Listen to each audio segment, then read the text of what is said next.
Yiskadal v'yiskadash shemerabo. I have no idea what that means. I was born in 1959 to a Jewish family. I learned to read Hebrew, but I never understood it. I always thought about something was missing. And I rebelled probably when I was 16 or 17 because nobody could give me an answer. At 18, I ran away. I didn't run away, I left. And I met a girl, and we got married eventually. During that period of time, I was a DJ. I became very popular. I didn't use that well.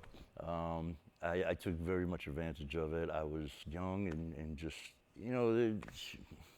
sex, drugs, and rock and roll. It was fun while it was going on, but looking back, it really wasn't. It really wasn't. So Maria and I met in 1997. She was beautiful. She was loving to me. Me and her clicked. She was just fun, and we were living the good life. I remember when the day she asked me to marry her. So I said to her, I said, that's fine, but I don't want to hear nothing about Jesus. Don't bring Jesus into our marriage, right? And she agreed to that. She had different ideas, but, So I was working second shift at that time, and I would get home at like 1, 2 o'clock in the morning, and she'd be sleeping, and she would put tracks all over the house. After a little while, I started looking at them and got curious, and I would read them and ask questions. Jesus, tell me about him. There was a 5-year period in the beginning when she introduced me to a friend of hers, and later found out he was an elder in the church that she was going to, and I started learning the Bible instead of memorizing it. Our marriage was really good while we were going to church. Once we stopped, things started falling off, and there was drugs involved, alcohol, and so she said, let's go to New York City, and we'll clean up our act, we'll start going back to church. And so we moved to New York City, and to be honest with you, it wasn't too good in the beginning. We were homeless for a little while, living on park benches, living on the trains, and it was just a mess. I was hustling on the trains and to get money, and we would stay in hotels, and when we could, when I made enough money. And the truth is, the first of the money always went to drugs, and it just got worse going to New York City. I got tired. So in 2009, I got clean. In 2010, she got clean. We started to save some money, and we moved to Brooklyn. During that move, which was in 2011, on Friday, she said she wasn't feeling good.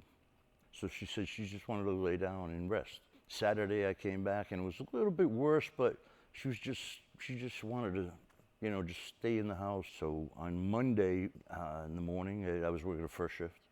So at about 5:30, 6 o'clock, I gave her a kiss goodbye and went to work.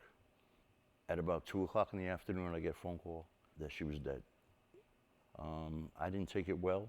I just lost my best friend. I lost the love of my life. I didn't go back to drugs, which was, I can't see how I did that. I really don't know how I did that. But I started eating. I started eating to take away the pain. And I'm paying for that today even. And every week, my daughter would call me, Dad, I don't want you in New York City alone. Come down to stay with me in Charlotte. And so after about a year of hearing her once a week, like, all right, fine. So I moved down there. I was here for about a year, and I eventually got a job. It was a minimal job, but I was glad I was working. So I finally made enough money to buy a car. It had Sirius Radio on it. And for about a year or two, I had found Joel Osteen Radio, and I was listening to that. After about 2 years, I finally got the point. Every time he ends a sermon, he was like, find a Bible-based church, I started going from church to church to see what fits. For about 6 months, we're going from church to church. And then one day, we ended up here at Mosaic. So Mosaic was great, and Naeem, he makes the Bible come to life, and in a funny kind of way. In the middle of the teaching, feeling came over me. I just can't explain it. Some people call it the Holy Spirit. Maybe not, I don't know. But that same feeling, like, this is the place for me. that's where I am today. I, I learned that everybody is welcome here. It doesn't matter whether you're black, white, red, orange, or green, Come in, learn about Jesus Christ. To me, Easter is all about the resurrection, about Jesus. Jesus died on the cross. He spent 3 days, and he rose on the third day, and he went to all his disciples, and now he's in heaven ruling everything. It's the story about how we can get saved. It's really the story about how we can get saved. There's nobody that I wouldn't tell that I dedicated my life to Jesus Christ.